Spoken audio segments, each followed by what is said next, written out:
Et pour ça, donc, je vais vous présenter mes invités d'aujourd'hui, qui sont Amandine Vol, qui est responsable des relations entreprises à l'EMI. Bonsoir. On a Sandrine Guédon et Ashwek Berabé, qui sont responsables pour l'alternance chargée de mission CFA AFIA. Et nous avons aussi Caroline Gillon, chargée de tutorat à l'EMI. Bonsoir. Sans oublier Théo Laviolette, étudiant de première année. Alors bonsoir à vous tous et merci d'avoir répondu présent. Alors comment allez-vous? Comment ça va? Bien, très bien. Alors écoutez, donc bienvenue, merci beaucoup. Nous avons Louis qui est à la régie, donc petit coucou à lui. Merci à toutes les personnes qui sont présentes pour nous suivre. Et écoutez, si vous voulez, on va commencer juste avec le chat, savoir si vous nous entendez bien, si la musique est pas trop haute, les voix sont pas trop basses, etc., etc. N'hésitez pas à nous faire un petit retour dessus, si vous êtes présent. Non, je ne vois rien pour l'instant. Est-ce que le chat fonctionne? Ouais, on dit que ça marche. Très bien. Mais écoutez, si vous voulez, on va commencer sans plus attendre. On va partir dans le sujet directement. Donc, l'alternance. Qu'est-ce que c'est l'alternance? Vous pouvez nous définir qu'est-ce que l'alternance? Alors, l'alternance, c'est un dispositif de formation qui permet à des étudiants de suivre une formation tout en étant placés en entreprise. L'objectif de l'alternance, c'est de permettre à des étudiants de acquérir une expérience professionnelle en même temps qu'ils sont formés en université ou à l'école. Très bien. Amandine, je ne sais pas si tu as quelque chose à rajouter à ce niveau-là. Sur l'alternance, après oui, tout dépend des cursus souhaités, qu'on soit en bachelor ou en master, mais voilà, au sein de l'EMI, on a un rythme assez soutenu qui est fortement apprécié auprès des employeurs, qui sont 3 semaines en entreprise et 1 semaine à l'école. Et c'est des cursus de formation qui durent donc 2 ans. Voilà, donc on part sur 2 ans en alternance.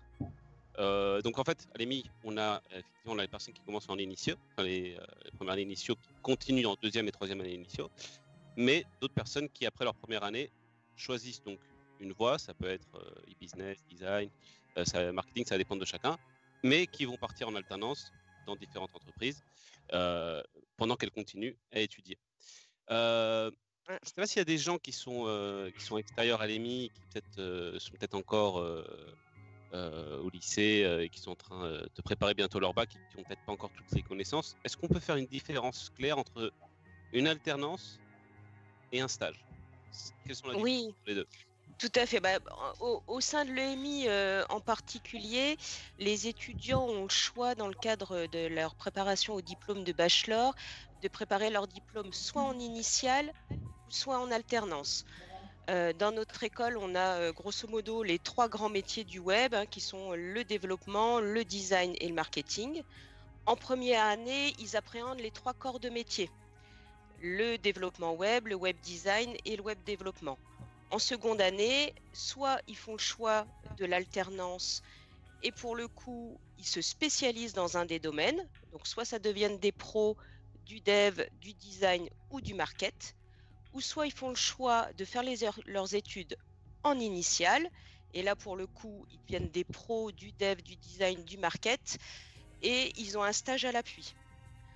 En 2e année, ils ont un stage de 4 mois et en 3e année, ils ont un stage de 6 mois. Et ils se préparent tous au même diplôme, qui est le diplôme de chef de projet digitaux. Ok. Et par rapport, du coup, justement, la différence avec le stage, est-ce que tu la définirais comment?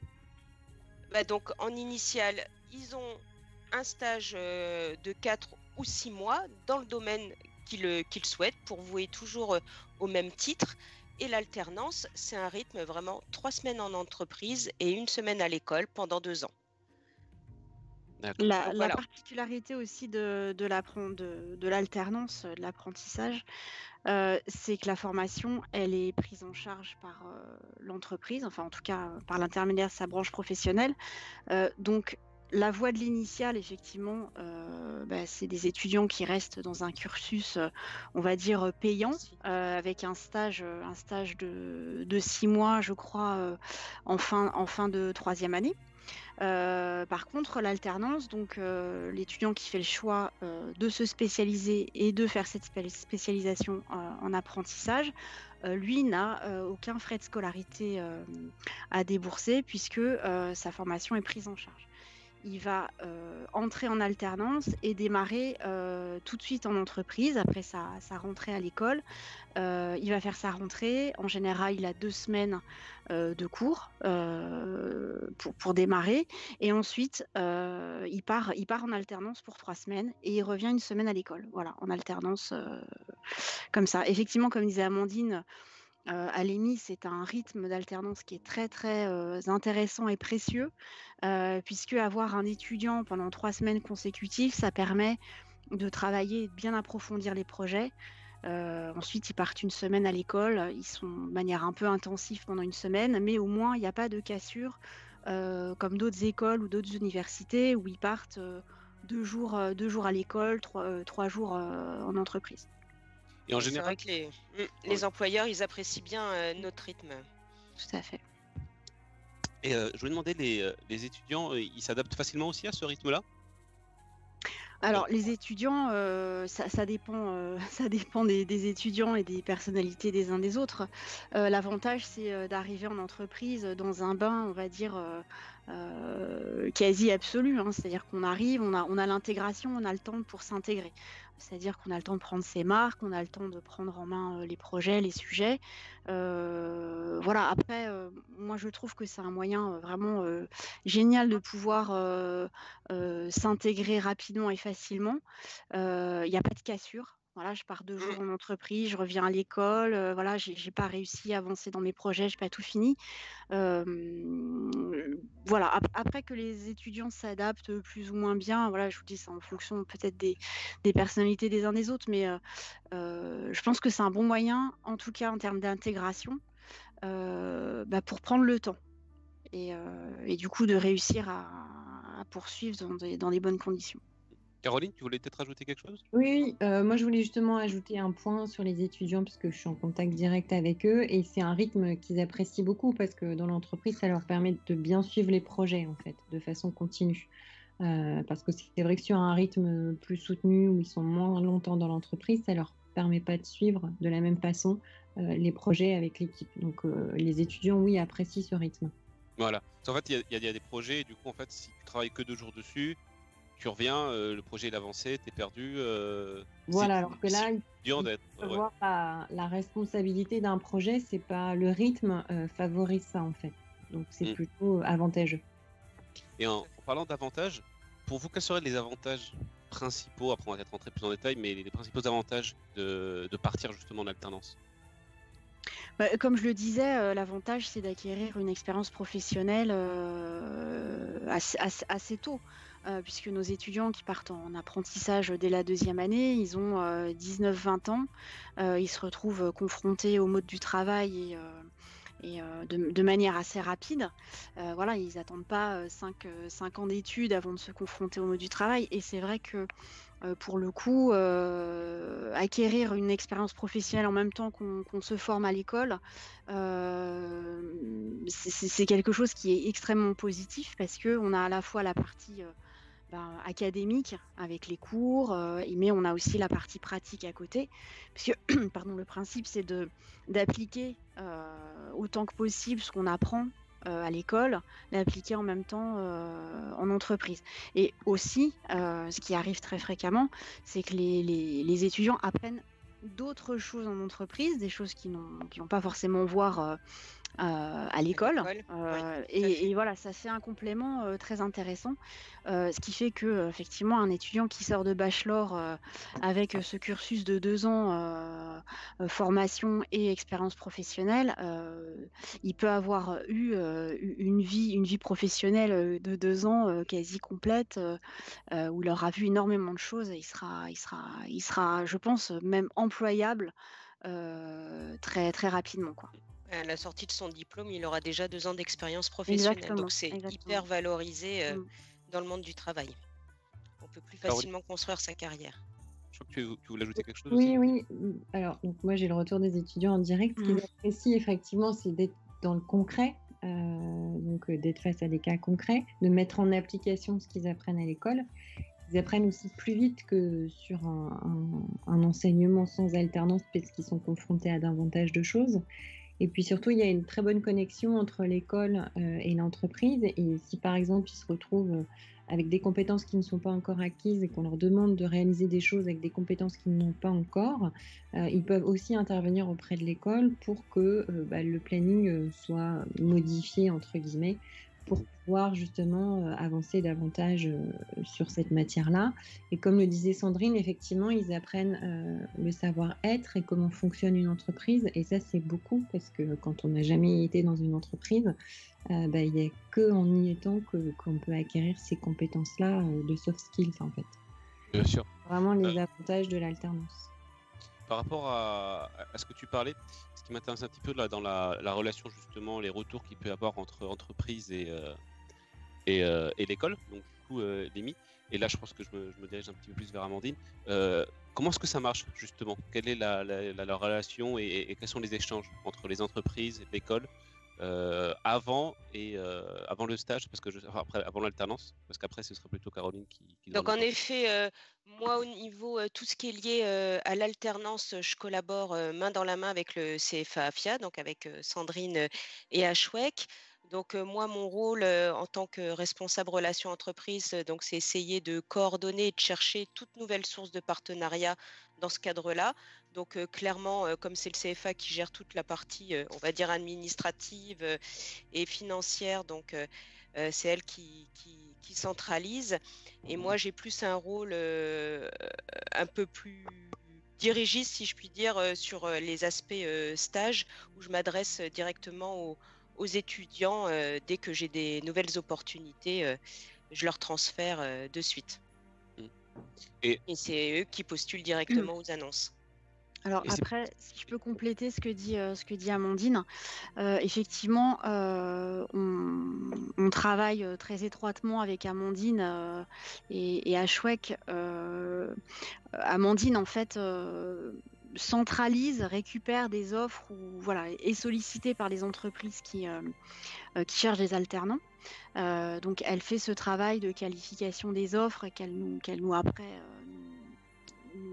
nous renvoie pour qu'on puisse positionner ou donner l'offre et dire aux étudiants postuler, ou alors positionner certains CV, puisqu'on fait aussi ce travail-là de matching entre des compétences et des CV.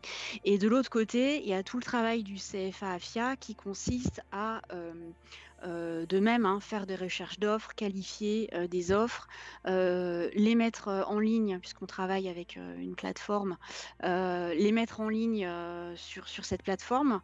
Cette plateforme, c'est un Career Center qui s'appelle Job Teaser. Nos étudiants ont accès à ce Career Center d'office à partir du moment où ils sont inscrits en pré-apprentissage. Et puis, on fait aussi tout un travail de matching, ce que je disais tout à l'heure. Comme on connaît bien les étudiants, comme on les aide beaucoup à travailler leur CV, on en reparlera peut-être après, Jairo. Ouais. Comme on les aide beaucoup justement sur cette partie CV, sur la partie lettre de motivation, mais on fait aussi pas mal de coaching. On arrive à faire matcher une offre et des compétences. Et c'est comme ça aussi qu'on va, alors en dehors de tout ce qui concerne la recherche, parce qu'on va dire quand même à l'étudiant, c'est à toi de trouver un job.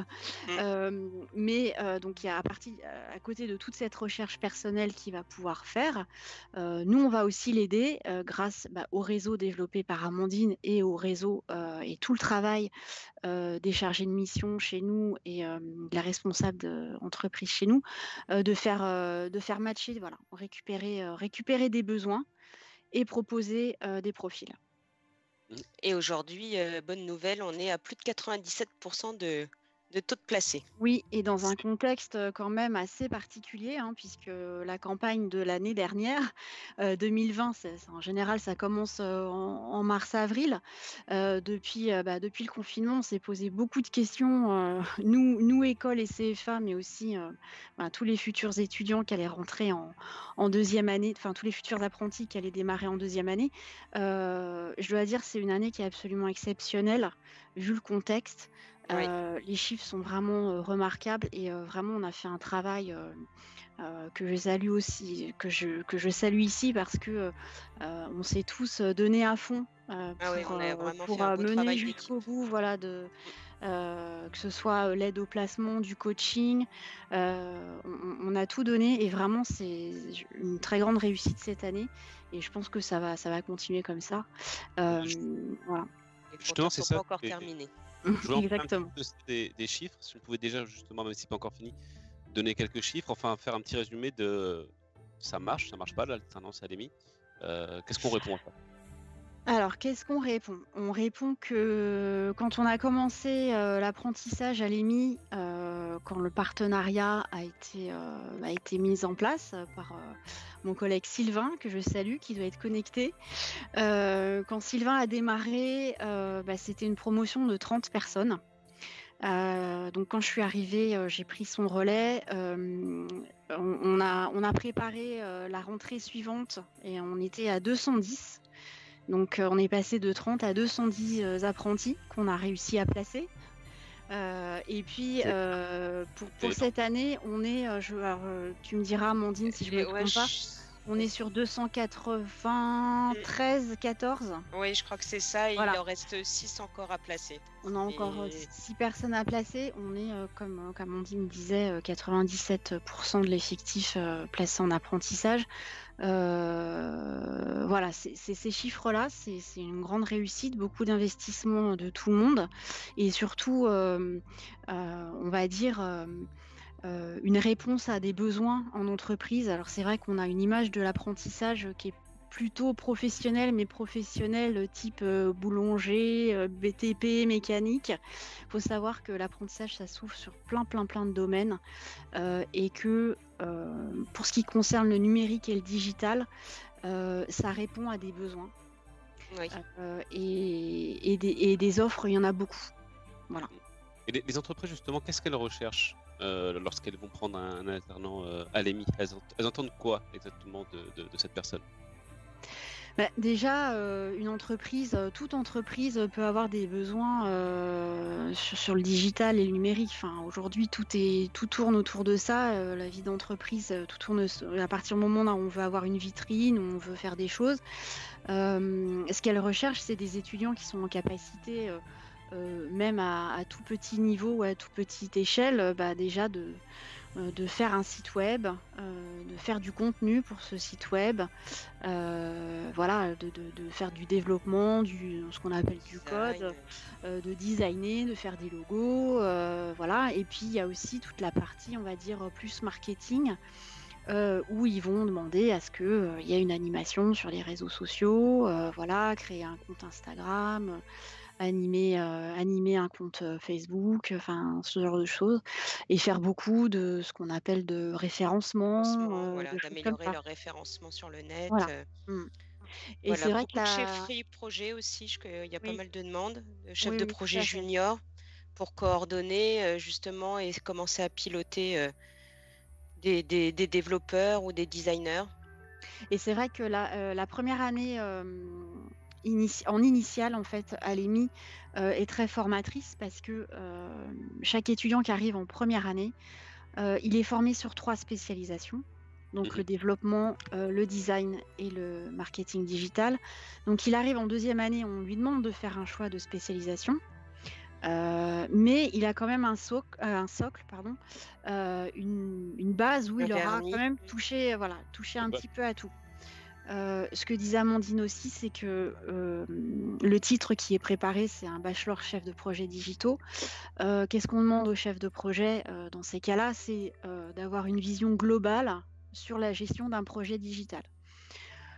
Donc forcément, il pourra faire un petit peu de design, un petit peu de marketing, un petit peu de dev, ou en tout cas, ils seront en capacité de travailler avec tous ces métiers en tant que chef de projet. Donc nos étudiants, voilà, ils peuvent trouver des postes de chef de projet Le projet digital. junior ou Voilà, assistant chef de projet. exactement, mais il peut aussi se placer sur une offre un poste en community management uniquement. Il peut faire voilà, du web design à telle et telle échelle. De toute façon, c'est quelque chose qui évolue beaucoup, de ce genre de métier. Enfin, les carrières, on voit, c'est rare une personne qui fait tout le temps le même métier. On sait des gens qui passent d'un métier à l'autre, toujours dans ce qu'ils ont appris, mais au fil de leurs expériences, ils évoluent. Théo, je ne sais pas si tu avais déjà quelques questions que tu voulais poser. Donc, toi, tu es en première année, du coup, tu n'es pas encore confronté à ça, mais ça va venir. Donc, je ne sais pas si déjà il y avait 2-3 trucs sur lesquels tu voulais revenir ou des questions que tu avais à faire. Allô, Théo? Théo, il y a son micro qui est. Ah, ton Ok. micro, toi. C'est pour ça. Ah. Du coup, en fait, j'avais quelques questions par rapport. Donc, si je prends mon cas, donc l'année prochaine, j'aimerais bien faire de l'alternance en web marketing. Et je voulais savoir en fait quel type de mission on serait amené à faire en entreprise. Enfin, qu'est-ce qu'on va vraiment concrètement nous demander en fait. Quelles sont les missions aussi qu'on peut accepter, parce que du coup il y a plusieurs types d'offres en fait qui nous sont proposées. Moi j'ai déjà commencé un peu à me renseigner là-dessus. Et du coup je voulais savoir un petit peu qu'est-ce qu'on peut accepter comme mission. Enfin voilà. Ashwak, peut-être, je sais pas si toi tu. Alors, en fait, Théo, ça dépend de la spécialisation que tu vas choisir déjà. Donc, je ne sais pas si tu vas partir sur une spécialisation du web marketing, du web design, du développement. Par exemple, pour les web marketeurs, ils peuvent faire des missions du traffic management, du community management, de la rédaction de contenu, du web marketing d'une façon large. Et comme elle a évoqué aussi Sandrine et Amandine Wall, donc tu peux faire aussi de la gestion de projet digital parce que tu prépares donc à l'EMI un diplôme de bachelor chef de projet digitaux. D'accord. Donc sinon, pour les designers, ils font des missions par exemple de UX UI design. Pour les développeurs, donc soit du front, du end. Ou s'ils sont un peu rodés, entre guillemets, ils vont faire du full stack. Ça dépend. Après, de toute façon, nos apprentis ils seront bien accompagnés. Donc, s'il y a des doutes sur des missions, ils peuvent nous envoyer des missions. Donc, on regarde ensemble et on valide afin de ne pas perdre les 2 ans, en fait, sur des missions qui n'ont rien à voir avec la formation. Oui, c'était ça aussi ma question. C'était par rapport à, du coup, savoir est-ce que si ça se passe mal avec une entreprise, on doit continuer les 2 ans ou si on peut mettre un terme au contrat ou... Là, je crois que c'est Caroline qui va pouvoir... Oui, Caroline. Ton son, Caroline. Pas Caroline. Je remets mon micro. Excuse-moi, Théo. Oui, je vais te répondre aussi sur la partie mission. Alors effectivement, les missions qui peuvent être proposées, c'est exactement ce qu'a dit Ashwek. Après, c'est très variable selon l'entreprise dans laquelle tu vas rentrer. Donc quand tu passes tes entretiens, ce qu'il faut, c'est bien leur poser la question de savoir quelles sont les missions qui vont être confiées en fait. Et donc oui, la taille peut jouer quelque chose, mais non, parce que tu peux avoir il y a des entreprises, des très grandes entreprises où il y a des étudiants qui font des tâches très répétitives, et puis des très grandes entreprises qui sont très innovantes, qui peuvent avoir des labs, par exemple, ou des choses comme ça, qui là, sont vraiment en mode start-up, et tu vas avoir des missions hyper intéressantes. Mais c'est vrai aussi dans une PME, une TPE, tu vois. Ce qui est important de regarder aussi, c'est si tu as une ressource en interne pour t'accompagner. Parce que tu as aussi des entreprises qui recrutent des étudiants, mais il n'y a que 7 étudiants qui fait du digital dans l'entreprise. Et là, ça peut être compliqué, tu vois. Donc ça, c'est un des points auxquels il faut faire attention.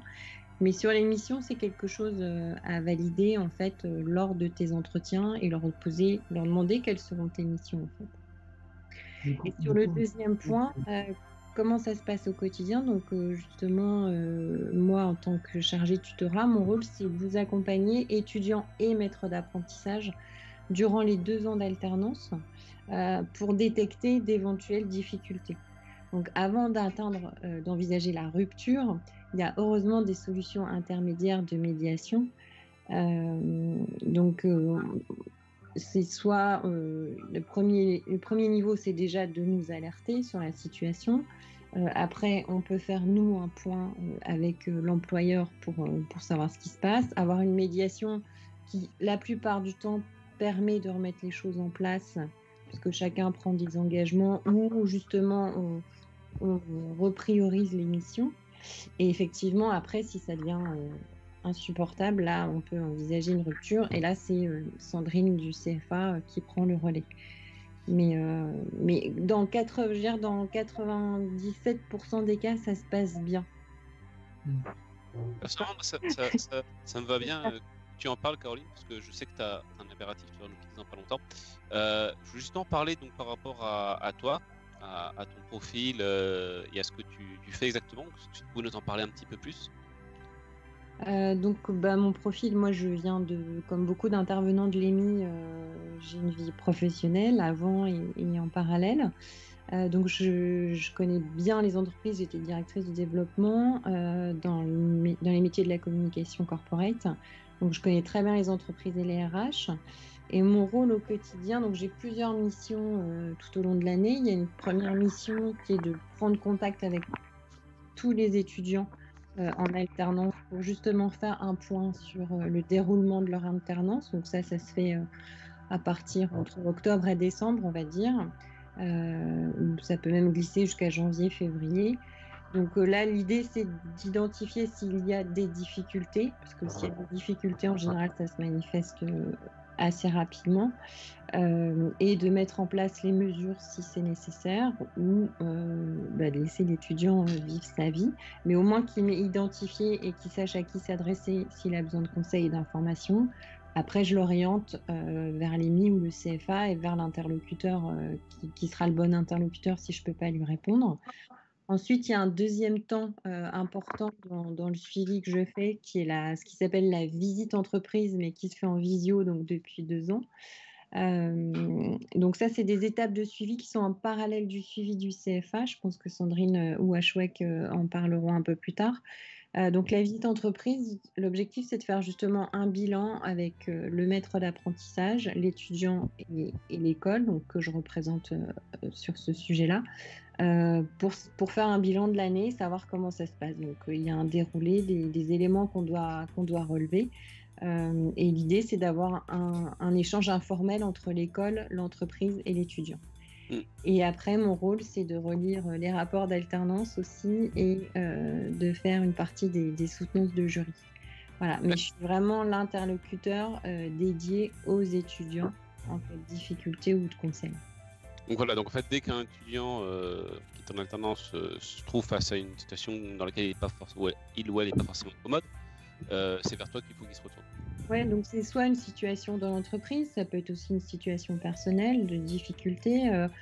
Ça peut être, dès qu'il y a quelque chose qui peut entraver son évolution ou qui le gêne dans son évolution à l'école ou dans son apprentissage, je peux l'accompagner sur ces sujets-là. Donc, soit dans la relation avec l'entreprise, soit dans son quotidien à lui. Voilà, donc c'est important en fait que, si on fait un peu un schéma linéaire de temps, on trouve, par rapport à l'étudiant, on trouve Sandrine et Ashwek qui vont le préparer, et ça on va y revenir un peu plus tard, à trouver son entreprise, à préparer ses entretiens, etc. Et une fois qu'il est ou elle est en stage, Alternance. C'est toi qui prends le relais et c'est toi en lien étroit avec Sandrine et Ashwek en cas de problème. Et dès que il n'y a pas d'aspect contractuel ou de difficultés trop complexes, je gère ça en direct avec l'équipe pédagogique aussi, puisque j'échange aussi avec l'équipe pédagogique, notamment sur les attentes des entreprises, sur les programmes, sur peut-être des manquements dans le programme. Voilà. L'idée, c'est vraiment un échange tripartite, entreprise, école, étudiants. C'est ce que tu disais au début, que s'il ils leur demandent des trucs en entreprise qu'ils ne voient pas en formation, du coup, toi, tu te retournes vers le responsable pédagogique, tu leur dis attention, il se passe ça, etc. Oui, mais il y a aussi une demande de l'école où l'idée, c'est effectivement de faire évoluer, comme le disait Sandrine, ça c'est en perpétuelle mouvance. Donc l'objectif, c'est d'adapter les programmes de l'école à l'évolution des entreprises, puisqu'on forme des gens pour qu'ils aillent travailler en entreprise et qu'ils soient adaptés à l'entreprise. Donc c'est vrai que c'est important pour l'équipe pédagogique d'avoir le retour des entreprises. Et là, les retours sont surtout au niveau des visites entreprises où j'échange plus avec les maîtres d'apprentissage sur les éventuels points d'amélioration à apporter. Mais on écoute aussi les étudiants qui nous disent, voilà, j'ai rencontré telle difficulté sur un langage ou sur quelque chose qu'on m'a demandé dans l'entreprise. Donc tout ça, c'est des infos que moi je remonte pour que l'équipe pédagogique puisse éventuellement en prendre connaissance et l'intégrer dans les programmes le cas échéant. Bien sûr. Faites bien comprendre que du coup, c'est pas qu'on balance les étudiants en alternance et on se lave les mains et qu'elles viennent pour moi. Sinon, qu'il y a vraiment un suivi professionnel et humain pour s'assurer que tout se passe bien en fait, parce que des fois, il peut passer des choses et ça peut avoir une incidence grave en fait, parce que la personne va être démotivée, va perdre l'envie, etc. Et alors que c'est peut-être quelque chose qui a une facile solution, mais il faut juste oser en parler. Hein. S'il y a des gens qui nous regardent, qui sont actuellement en alternance à l'EMI et qu'il y a un quelconque souci, on n'est pas là pour juger ni quoi que ce soit, juste pour dire voilà, il se passe ça. Et là, Caroline, du coup, intervient et prend le relais. L'idéal, c'est que tout se passe bien pour tout le monde, en fait.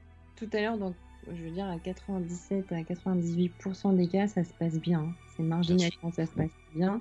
Et quand ça se passe pas bien, on a toujours des solutions. On n'est jamais resté sans solution. Donc, parfois, quand on est dans l'entreprise, effectivement, comme tu le dis, on n'ose pas en parler, on n'ose pas demander. Parfois, c'est 3 fois rien. Je n'ai pas l'entreprise, je lui donne quelques conseils et l'étudiant trouve le moyen de résoudre le problème tout seul. C'est justement cette expérience de savoir-être et savoir en entreprise que les étudiants n'ont pas et que nous, on leur apporte avec notre expérience. En fait.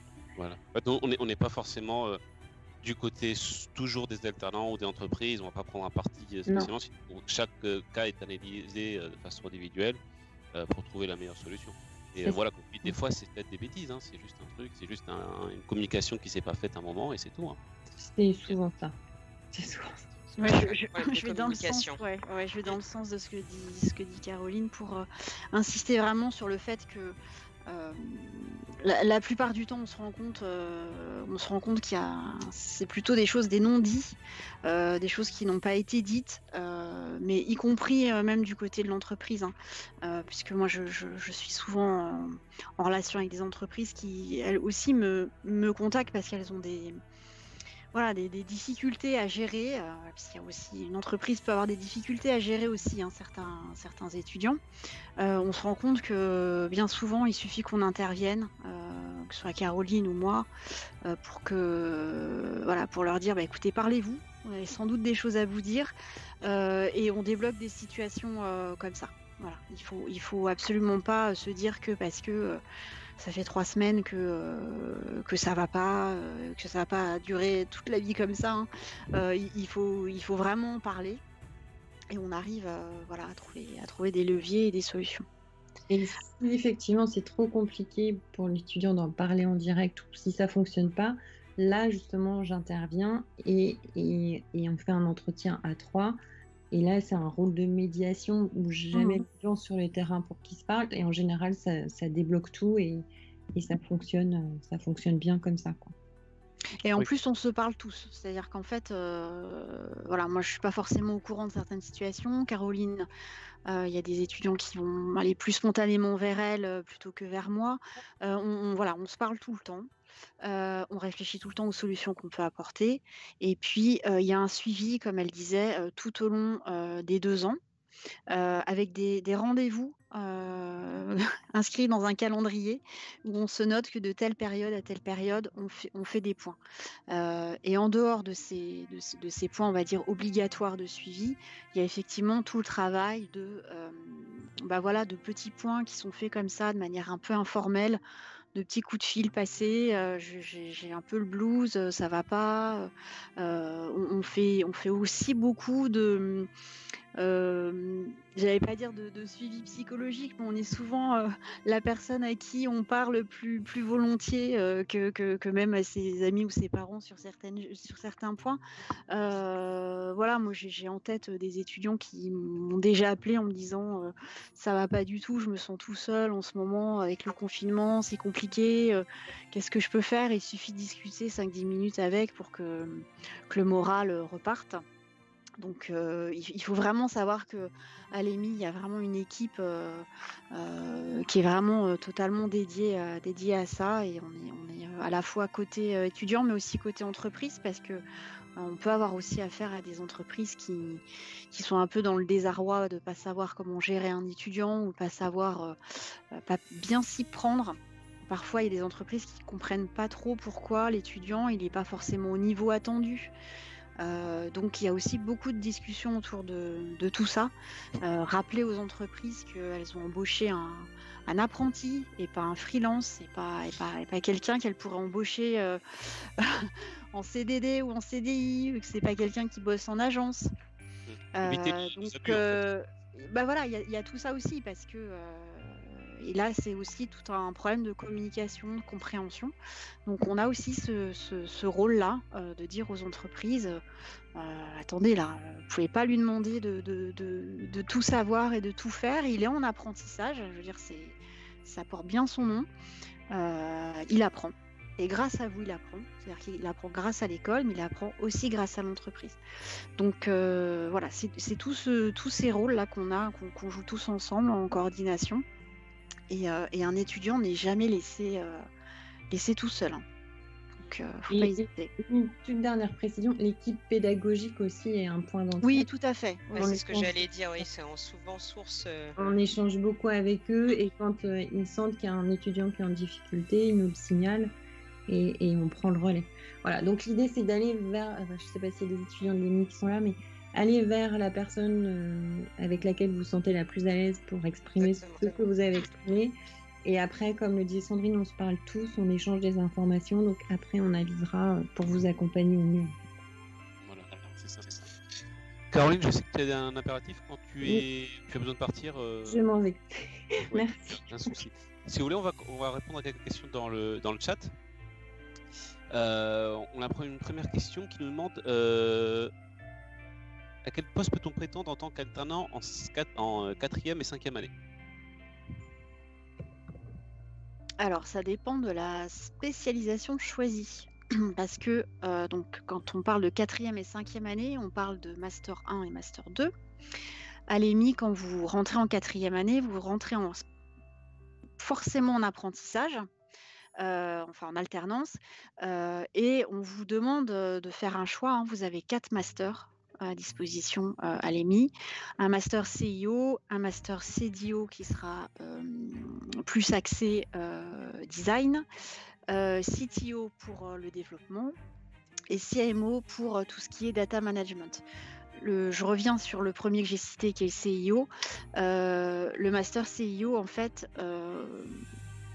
ça condense, ça reprend un peu les 3 spécialisations, mais pas vu forcément autant en profondeur, mais ça permet à des gens qui viennent d'horizons différents, par exemple d'écoles de commerce, qui n'auraient pas eu de formation digitale au départ, d'apprendre et d'arriver à au moins connaître tout un panel assez complet de compétences, soit en design, soit en développement, soit en marketing digital.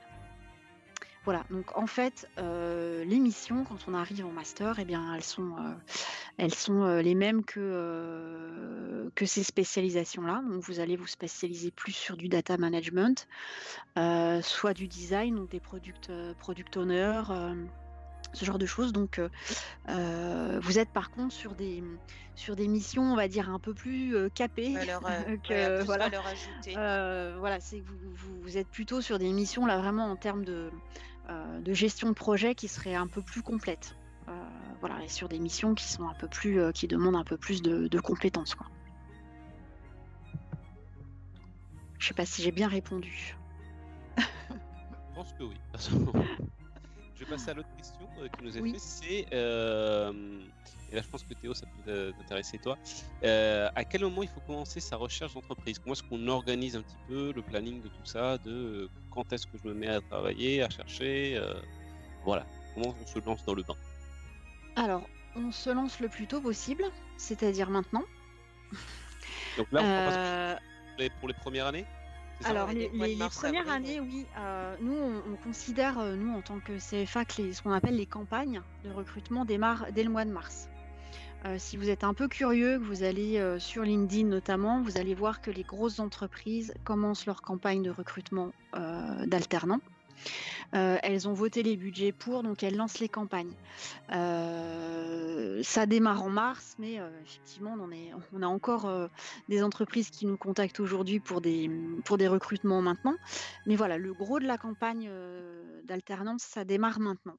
Donc, ce que nous, on conseille aux étudiants, ce qu'on dit aux premières années, c'est d'aujourd'hui, dès maintenant, regarder les offres déjà disponibles, de bien s'imprégner en fait des compétences recherchées, de bien s'imprégner des missions, des jobs qui sont proposés, et puis surtout de bien s'informer sur les métiers. C'est-à-dire que si je choisis de faire du web design, quel poste, quelle mission je peux occuper.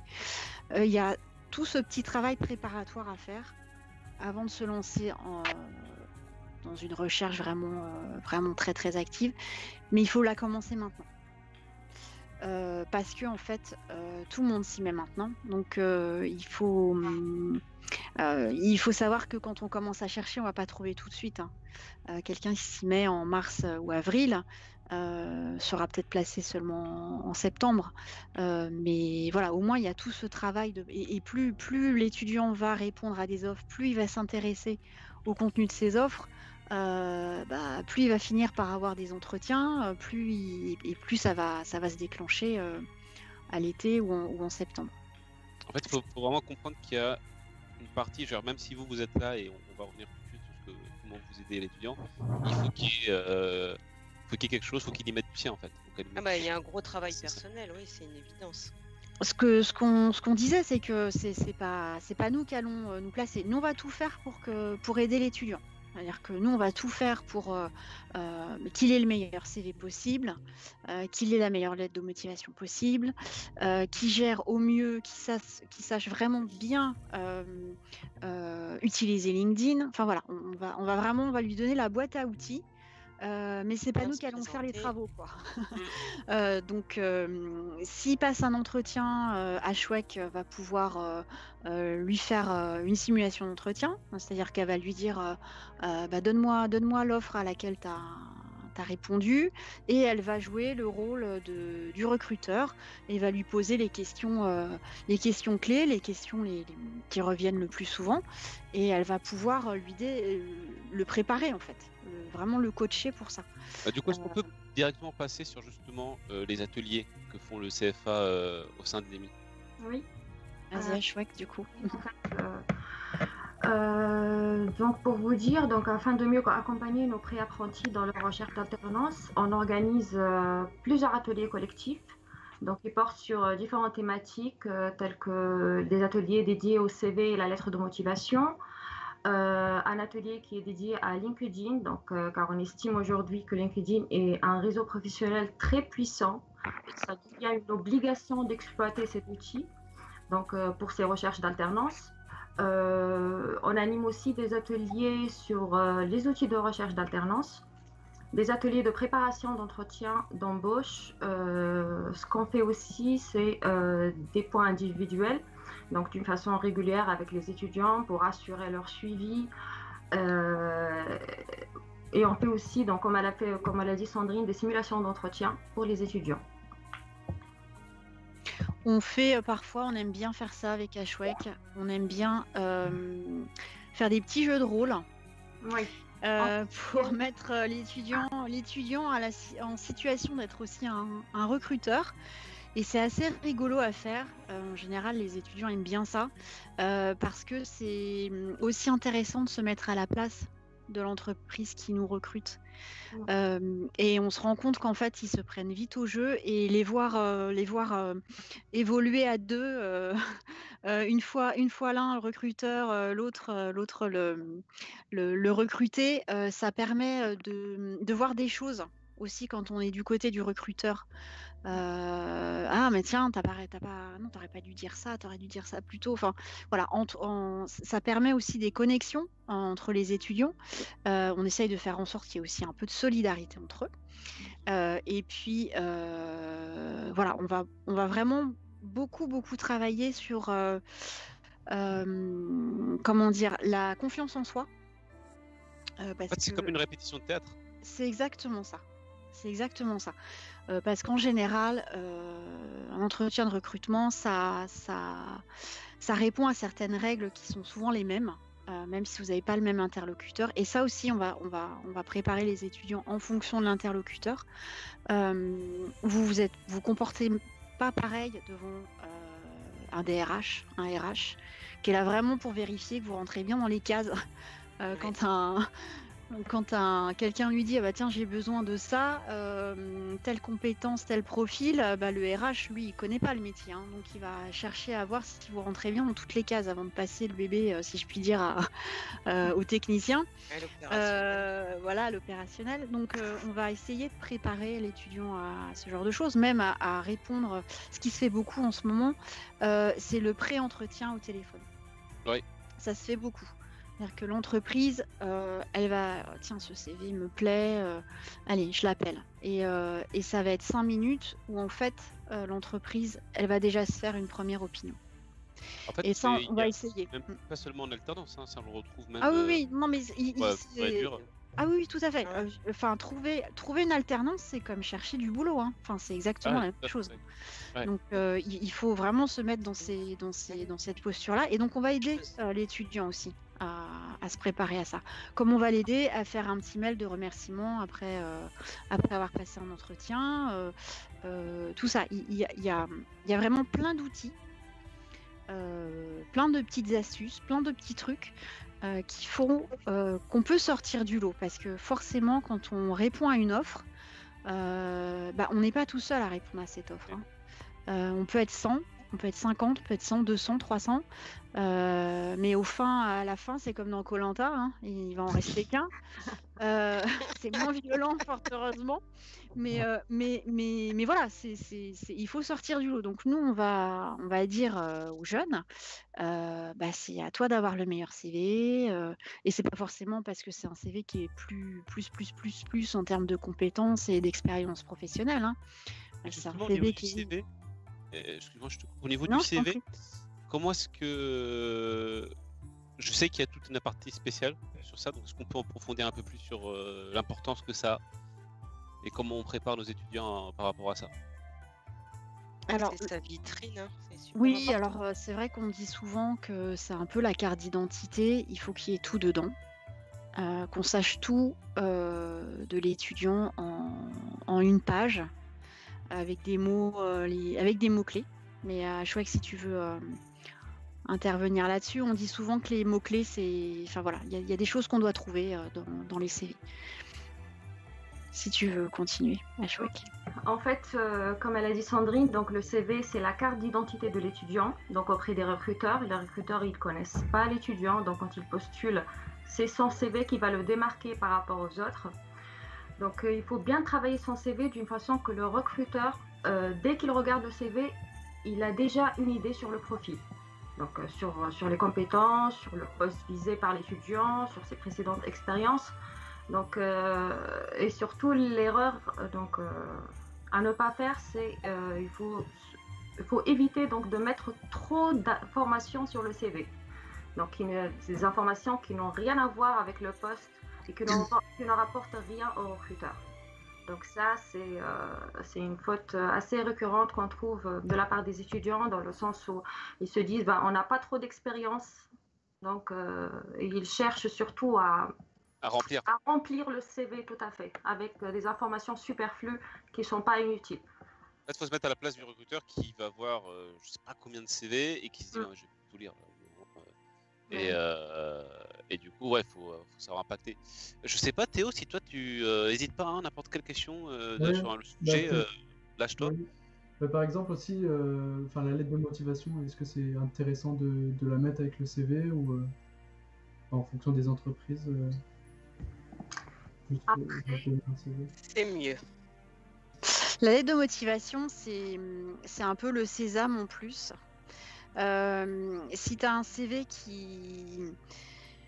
si l'entreprise hésite entre 2 CV, enfin je fais ça voilà, schématiquement, la lettre de motivation, si ta lettre de motivation est bonne, ça fera peut-être la différence pour un entretien. En fait, il y a plusieurs écoles. C'est toujours pareil en fonction de la taille, le style de l'entreprise. Si tu as un recrutement chez Total, se fera de la même manière qu'un recrutement dans une start-up à la station F. Tu vas avoir affaire à des RH qui sont hyper carrés, qui ont besoin d'un CV comme ça, d'une lettre de motivation comme ci. Et puis tu vas juste envoyer ton CV à une start-up et tu vas être reçu par un gars qui va jouer au baby-foot avec toi et qui va juste savoir si tu vas bien, ce que tu fais dans la vie et si tu es motivé, quoi. Ouais. Donc la lettre de motivation, lui, par exemple, il va pas s'en inquiéter. Bon, il appréciera quand même peut-être que tu en aies fait une et il va la lire, mais c'est important d'en avoir une bonne, y compris quand tu fais des candidatures spontanées. Et ça, c'est pareil, nous, on va vous préparer à faire des bonnes lettres. Parce que la lettre de motivation, il faut vraiment éviter de faire le copier-coller de ce que tu as trouvé sur Internet. Tu as des modèles, tu en as 150. Et quand un RH va recevoir 150 lettres où il est écrit exactement la même chose, ça va un peu le saouler, quoi.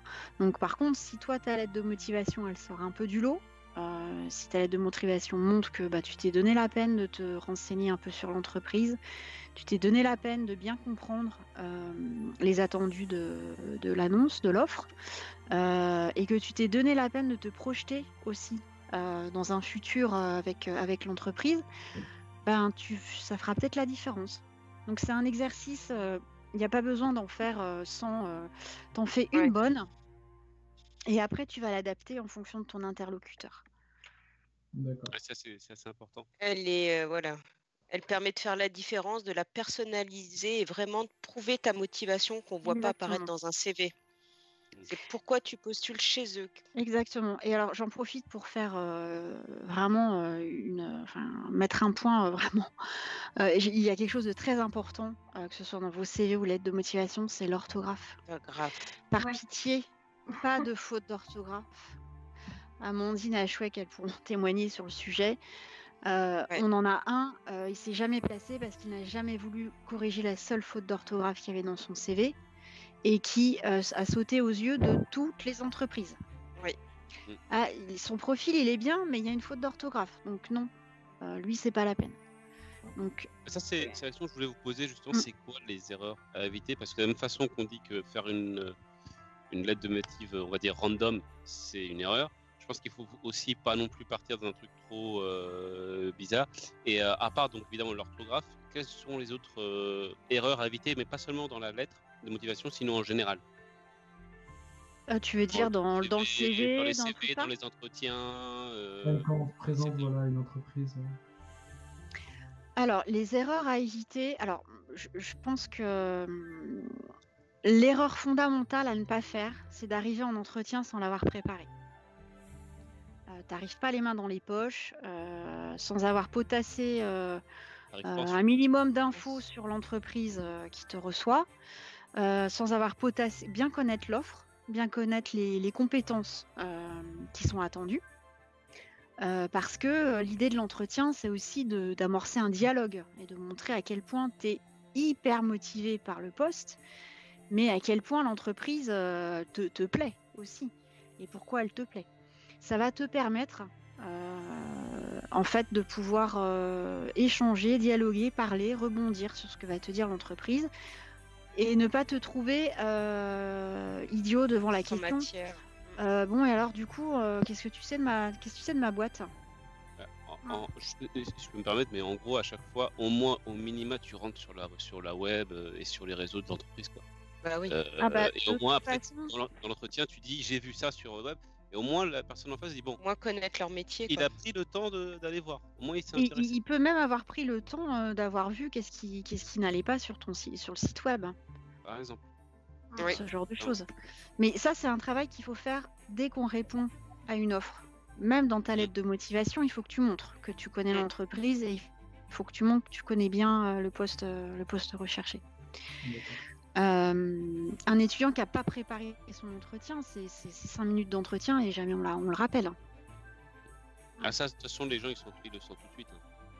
La personne en face, si tu sens.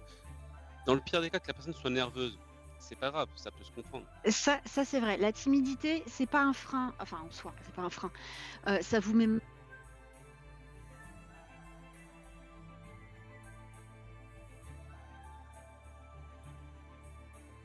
d'être là et de pas savoir pourquoi vous êtes là.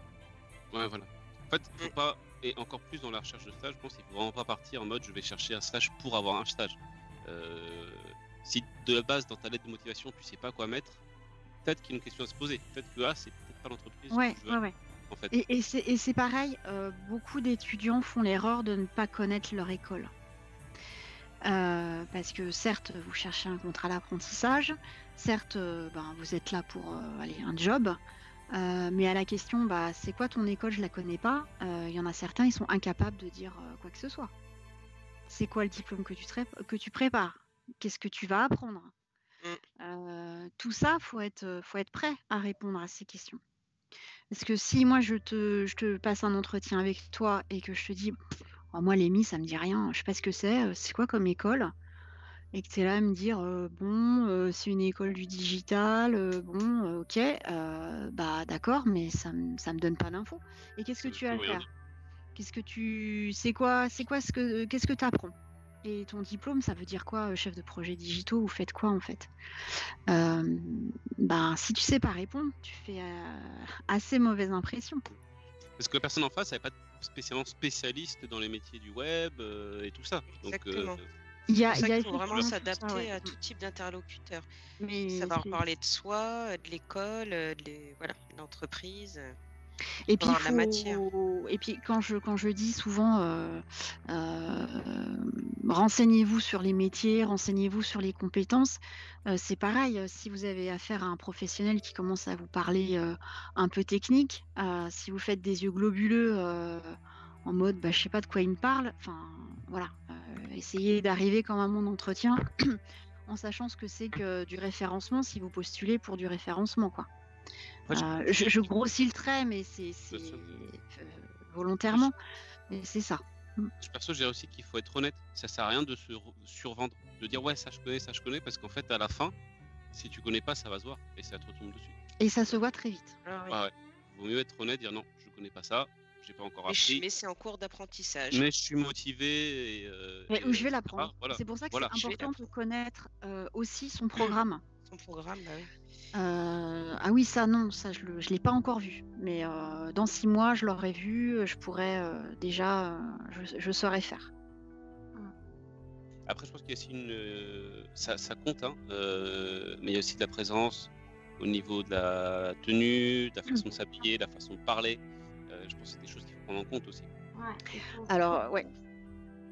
Non, vas-y, excuse-moi. Il faut vraiment faire preuve de professionnalisme dès le début. Donc, il faut éviter aussi d'arriver en retard. Donc, il faut arriver à l'heure. Même prévoir un petit peu de temps à l'avance. Il faut éteindre son téléphone aussi. Ça paraît bête, mais si le téléphone sonne pendant l'entretien, donc déjà, ça part mal.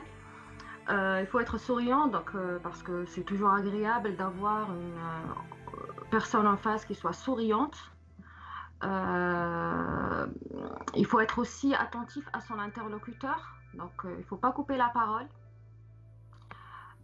Il faut soigner son langage, donc y compris le langage corporel aussi.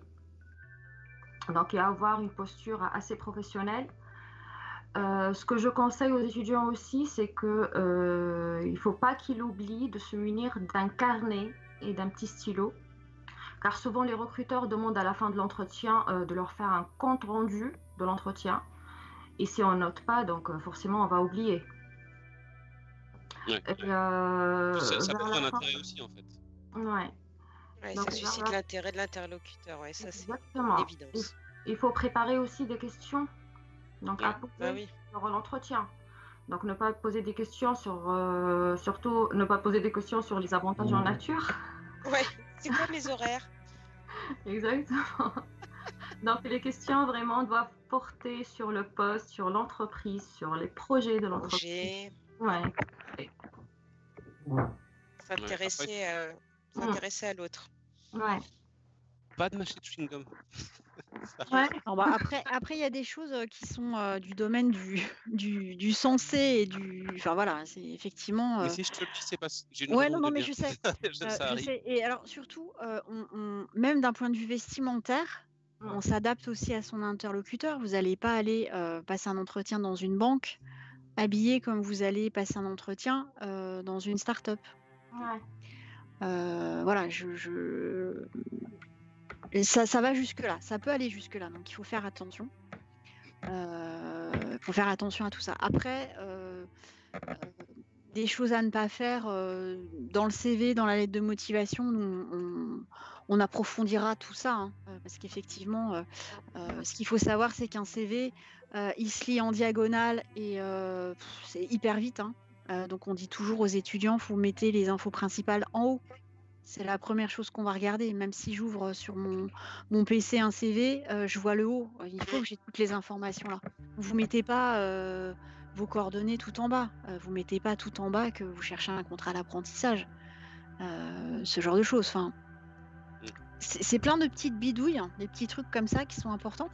Et c'est vrai que ça peut paraître évident quand je vous le dis. Mais on aura toujours une dizaine de CV où ce sera du grand n'importe quoi. Donc il faut vraiment, voilà, il y a quelques petites règles simples, il suffit de les appliquer pour déjà avoir un CV solide. Ça me permet justement de passer sur le fait que un étudiant de première année nous dit toujours je sais rien faire, j'ai rien fait, j'ai pas d'expérience, je vais jamais y arriver, c'est pas possible. C'est pas tellement ça qui compte en fait, c'est la manière de valoriser ce qu'on sait faire, déjà de le valoriser dans son CV, c'est ça qui est important. C'est vrai qu'il faut pas mettre tout et n'importe quoi dedans, mais il y a aussi ce qu'on peut appeler peut-être des compétences transférables, enfin des choses comme ça. Tout petit boulot par exemple peut être un plus. Enfin, si vous bossez au McDo, ça dit des choses de vous. Si vous faites les vendanges, ça dit ben voilà. Si vous faites les vendanges, ça dit aussi quelque chose. Enfin, déjà, ça dit que vous avez été confronté au travail, vous avez vous avez eu un manager, exactement. Vous avez dû aller au charbon. Déjà, ouais, non, c'est pas du tout quelque chose qui va être contre-productif, on va dire. Exactement. J'ai une question. Je voulais savoir plus ou moins si on va prendre deux étudiants.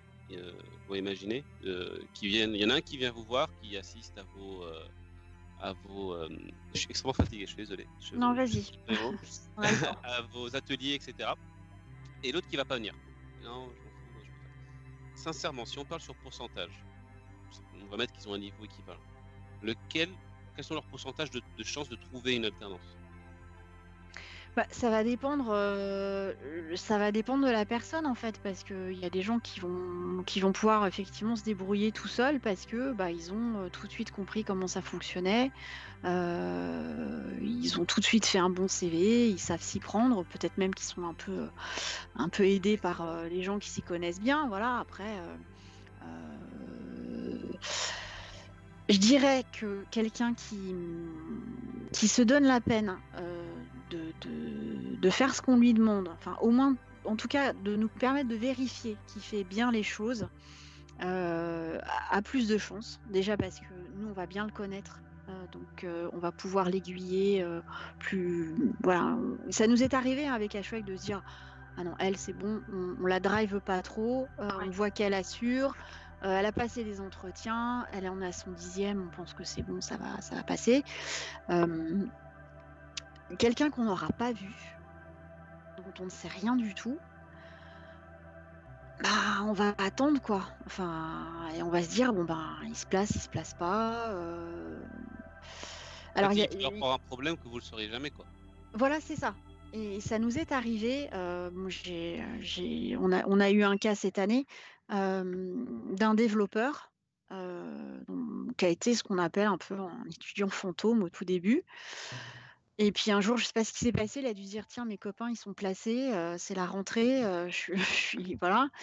Donc il s'est dit tiens, je vais peut-être leur passer un petit coup de fil. Donc on a fait un point ensemble.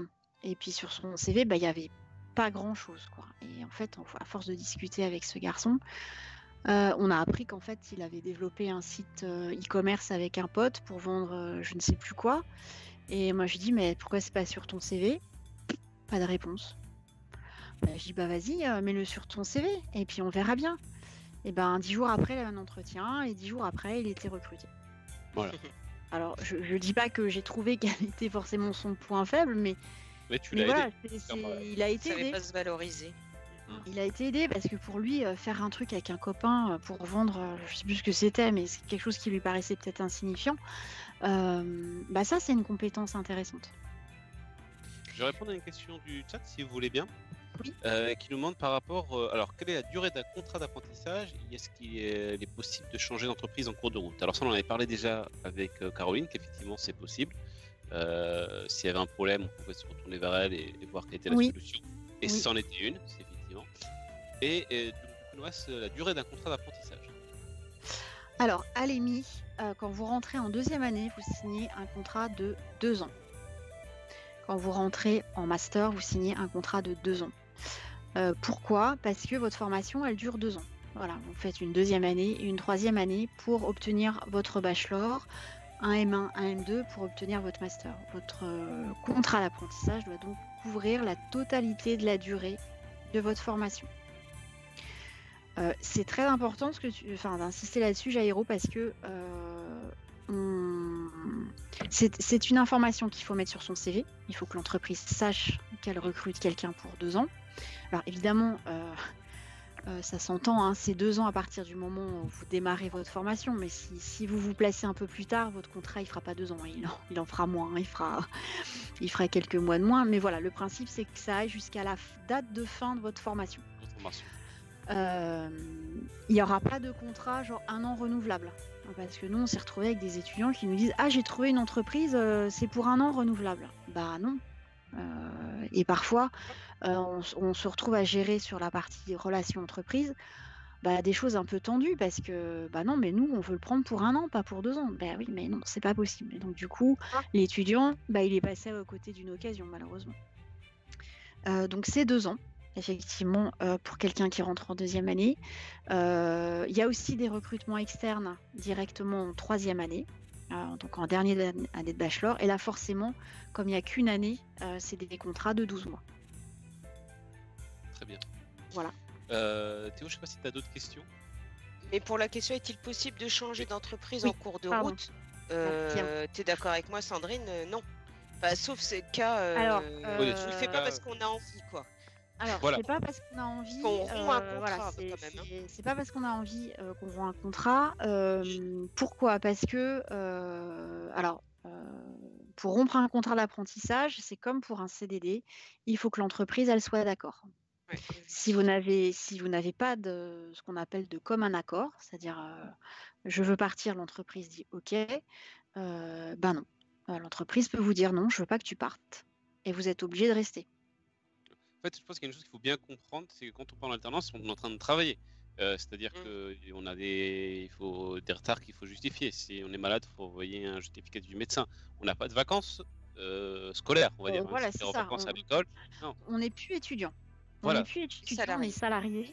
Ce qui fait qu'on a des droits et on a aussi des devoirs. Parmi les droits, c'est le droit au congé payé, effectivement.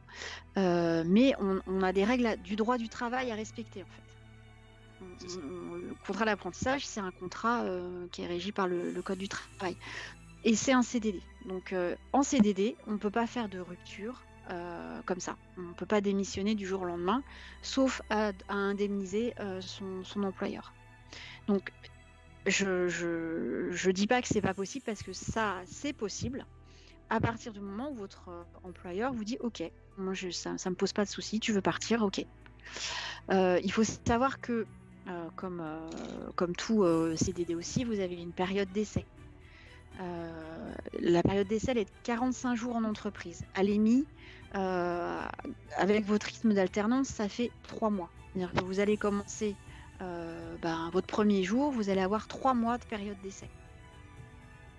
Cette période d'essai, elle vous permet de partir justement sans obtenir obligatoirement l'accord de votre employeur. Attention, parce que ça vaut pour vous, mais ça vaut aussi pour l'entreprise. C'est-à-dire que pendant 3 mois, l'entreprise, elle peut dire « Ah non, moi je me suis trompée, ça se passe pas bien du tout, il n'est pas compétent, il se comporte mal en entreprise, je décide d'une rupture. » Par contre, après, on bascule dans le droit du CDD et les ruptures, elles doivent se faire d'un commun accord. Donc il ne faut pas partir en se disant je vais faire 1 an puis je vais arrêter. Enfin, ça arrive, hein, mais il faudra que votre entreprise soit d'accord. Théo, je ne sais pas si tu avais d'autres questions. Non, ça va, c'était plutôt clair. Après, si on regarde dans le chat, on peut voir par rapport à la rémunération. Donc,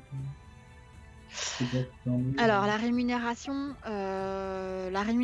en fait, elle est comment dire, elle est fixée légalement.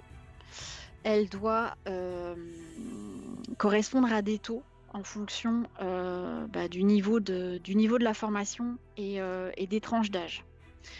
Donc, en fonction de votre âge, la rémunération est plus ou moins élevée. De toute façon, c'est des informations que vous trouvez très facilement sur Internet. Pardon. Quand vous rentrez en 2e année à l'EMI, vous êtes sur le niveau 2e année d'alternance et après vous retrouvez en fonction de votre tranche d'âge, vous avez les taux applicables. C'est du pourcentage du SMIC. Donc vous allez toucher soit 58, soit 53 ou soit 61% du SMIC. Et quand vous passez en 3e année, vous augmentez de salaire puisque vous augmentez de niveau de formation, tout en respectant les taux. Et ça change pas, c'est indiqué dans le contrat en fait. Ça, c'est effectivement des minimums légaux. Donc l'entreprise ne peut pas aller en deçà de ça. Et quand le CFA va faire votre contrat, effectivement, ces lignes de rémunération seront complétées.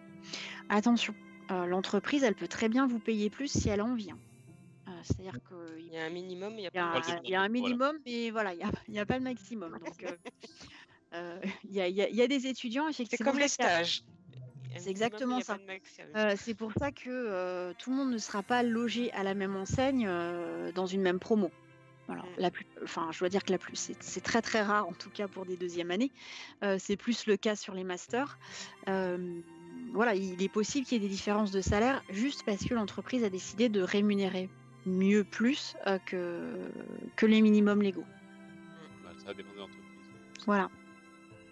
Moi, j'ai été étonnée aussi dans les stages là récemment, puisque je m'en occupe. Ça va vraiment du simple au double. Hein. Ouais, oui. Il y en a qui proposent jusqu'à 1 500 € par mois et d'autres, c'est le minimum 550. Donc, et puis, il faut voir aussi qu'on a aussi des apprentis qui se placent aussi dans des grosses boîtes où il y a des gros CE, des gros avantages. Enfin, voilà, il y a toujours l'entreprise plus. Voilà. Et en tout cas, il y a des minimums légaux. C'est pas possible de déroger à ces règles-là. Et nous, CFA, on s'assure que ce soit bien respecté. Mais en général, il n'y a pas de problème. Hein. On ne soutient pas l'esclavage. Ah non, pas du tout. Bien au contraire. Écoutez, ils sont plutôt bien logés, nos loulous, quand même. Hein. Mesdames et messieurs, je vous propose qu'on va finir. Je suis un peu au bout de ma vie, si vous m'excuserez. Je suis un peu malade. Je ne sais pas s'il y a des choses sur lesquelles vous vouliez revenir. Je sais pas, je pense qu'Amandine à Chouette, on peut dire qu'ils sont plutôt bien gâtés à l'EMI. Oui, on s'occupe bien d'eux. On s'occupe bien d'eux. Voilà, c'est ça. Mais c'est vrai que, alors, moi, je considère que nous, on joue le jeu à fond d'aider les étudiants. On attend un minimum des étudiants. Voilà. Et quand ils vont passer, en tout cas, quand les étudiants de première année vont passer en 2e année et choisir l'apprentissage, pour nous, ils deviennent ce qu'on appelle des pré-apprentis. Dès lors que vous passez sur ce statut de pré-apprenti, on va considérer que on a des obligations vis-à-vis de vous, c'est-à-dire vous aider au maximum pour vous accompagner jusqu'au placement. Mais il faut que vous, pré-apprentis, vous engagiez en fait avec nous sur ce chemin-là, et on va attendre de vous. Voilà, on va attendre de vous beaucoup de choses, dont le minimum, je dirais, c'est répondre aux messages. Répondre aux mails, donner signe de vie quand on vous sollicite, faire des points avec nous quand on vous sollicite, et surtout voilà, jouer le jeu de tout ça, quoi. Si vous jouez pas le jeu de tout ça, on pourra pas vous aider, et puis au final ce sera dommage et ce sera du temps perdu. Oui, c'est dans leur intérêt, c'est leur carrière qu'ils construisent, hein. La nôtre, elle est presque déjà faite. Exact, oui, ça. Presque fini. Encore. Non. Presque. Elle est à la moitié. Ce que je veux dire par là, c'est que vous restez quand même responsable de votre parcours. C'est-à-dire que nous, voilà, encore une fois, on est là pour vous aider. Si vous voulez pas qu'on vous aide, on vous aidera pas. Si d'un seul coup vous vous réveillez et que vous dites finalement j'aurais dû, on va pas vous laisser sur le carreau, hein, on va vous aider. Mais voilà, c'est vrai que nous on s'investit pleinement avec aussi des étudiants qui jouent le jeu, quoi. Bien sûr. En fait, c'est quelque chose, excusez-moi du mot, mais c'est un outil qui est mis à leur disposition. C'est inclus, donc ce serait bête de ne pas en profiter. C'est le package. C'est ça. Voilà. Derrière, les résultats sont parlants. C'est gratuit. Je sais que lorsque j'étais au Panorama, qui est donc l'endroit où vous faites les ateliers, je vous ai vu. Et effectivement, donc du coup, j'ai vu les jeux de rôle, des étudiants qui font ce que tu as dit, leur propre entretien et qui se corrigent eux-mêmes, etc. Et je pense que voilà, on gagne en confiance en voyant les erreurs des autres, on comprend mieux les siennes. Je pense qu'on avance, ça fait plaisir aussi. On est en contact avec d'autres personnes, parce qu'en fait, après, même si c'est leur carrière, ils sont pas tout seuls. Parce qu'il y a je suis fatigué, je suis désolé. Les intervenants, il y a vous, il y a les responsables pédagogiques, il y a toute l'équipe de l'EMI qui sont là. Voilà, moi je sais qu'actuellement je travaille avec Karim, ça m'arrive de voir des étudiants qui viennent voir Karim. Karim, est-ce que tu regardes ça sur mon CV, est-ce que tu peux m'aider, etc. Même nous, lorsque vous postez sur LinkedIn parce que vous recherchez un stage, taguez-nous, parce qu'on n'a pas vision sur tout le LinkedIn du monde, donc taguez-nous, et comme ça nous on a la notif et on peut vous partager, Amandine aussi, etc. Donc en fait, vous n'êtes pas tout seul. Utilisez-nous à bon escient, on est là pour vous, et on en sortira tous gagnants en fait, je pense. Ouais, tout à fait, et surtout avec on travaille beaucoup, on a beaucoup de bienveillance, beaucoup d'écoute, on n'est pas du tout dans le jugement, franchement on est vraiment, on s'adapte, voilà, c'est quelqu'un qui a plus ou moins de difficultés, on arrive à les cerner, et je peux vous assurer qu'Ashwek a débloqué des situations. Ashwek est magique. Ashwek est magique. Exactement ça. Voilà. Écoutez, moi je voulais, avant de vous quitter, vu qu'on parle justement du côté un peu humain, je voulais aider les gens qui nous voient à connaître un petit peu plus. Oui. Ça va pour toi aussi, Théo. Donc je vais faire des questions qui n'ont absolument rien à voir, mais j'espère qu'on comme ça on pourra quitter sur Ça fait une bonne peur, ambiance. un peu. Non, vous inquiétez pas. On est obligé de répondre. Ouais, tout à Il n'y a fait. pas de peur ou de trucs comme ça. Si vous répondez pas, il y aura des sanctions. Ah merde. Non, je veux juste savoir, voilà, si Tu vous pouvez nous l'as, parler un petit peu de... Non, ouais, je suis dedans. Ah oui, c'est vrai. Par rapport si vous aviez des hobbies, des trucs qui vous plaisent, des séries à recommander, des films, qu'est-ce que vous faites dans votre temps libre, qui soit légal et dont vous puissiez en parler. Voilà, juste connaître les personnes derrière les postes, on va dire. Alors moi je travaille beaucoup pour les étudiants. Mes hobbies, écoute, je fais beaucoup de nature, de marche, de choses comme ça. J'adore ça. Je fais beaucoup de yoga. J'aime beaucoup ce genre de choses. Voilà. Mes recommandations, ce serait quoi du coup? Qu'est-ce que je recommande? Un livre, Un une série, DVD, un film. Alors, je lis énormément et donc j'ai pas de choses qui me viennent en tête. Le dernier livre que j'ai lu, c'est Crénon Baudelaire. Si vous aimez Baudelaire et que vous connaissez peu ce monsieur, je pense que ça vaut le coup de le lire. Attention, beaucoup de choses. Il y a beaucoup de gros mots, on va dire, dedans. Voilà, j'aime beaucoup Sylvain Tesson, qui est quelqu'un qui est très précieux pour moi, qui m'a aidé entre guillemets, voilà, dans des moments un peu compliqués. C'est quelqu'un qui marche beaucoup. Qui est passionné par l'Asie, le Tibet, etc. Moi, voilà, il me fait beaucoup de bien. Et je suis une fan absolue de House of Cards, qui est vraiment, voilà, j'adore. Pour moi, on fera jamais mieux que cette série. J'en ai vu beaucoup. J'aime beaucoup aussi Sherlock, pour d'autres raisons. D'accord. Mais voilà, House of Cards, j'aime beaucoup. Et Big Bang Theory, je pense que ça parlera à beaucoup de gens ici. Voilà. Il faudra qu'on parle un jour de Big Bang Theory. Oui. Il y a 2 écoles. Il y a 2 écoles. Qui détestent. Voilà, c'est ça. C'est comme How I Met My Mother. Moi, je suis team How I Met My Mother. Clairement. Ouais, mais j'aime pas la fin. Je suis d'accord. Amandine, Théo, Ashwek. Moi, je suis un peu comme Sandrine. J'aime beaucoup les grandes balades en forêt, marcher. Je fais beaucoup de vélo avec mes loulous. Le week-end, on a de la chance, j'ai la chance de vivre dans le Val d'Oise, donc on est dans une région pas mal vallonnée et forestée. Et puis j'adore la Zumba, donc j'en fais un peu moins depuis le confinement, mais voilà, je suis une fan absolue. Ça te va bien la Zumba? Ça te va bien, je trouve. Je kiffe. Avec ma meilleure amie, à un moment, on allait aussi depuis plus de 10 ans à la piscine une fois par semaine, histoire de se détendre et voilà, de mener l'utile à l'agréable. Mais bon, ça fait presque 1 an qu'on n'a pas mis les pieds dedans. Et au niveau des bouquins, j'ai relu dernièrement, grâce à mon fils, Edgar Poe. Ouais. Le chat noir, notamment. Ça m'avait marqué quand j'étais ado et ça m'a fait plaisir de le relire. Hein? Celui-là, par exemple? Oui.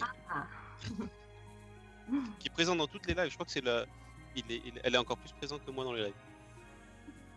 Elle est assortie à ta chemise. C'est vrai. C'est pour que les poils se voient moins. Oui, c'est ça.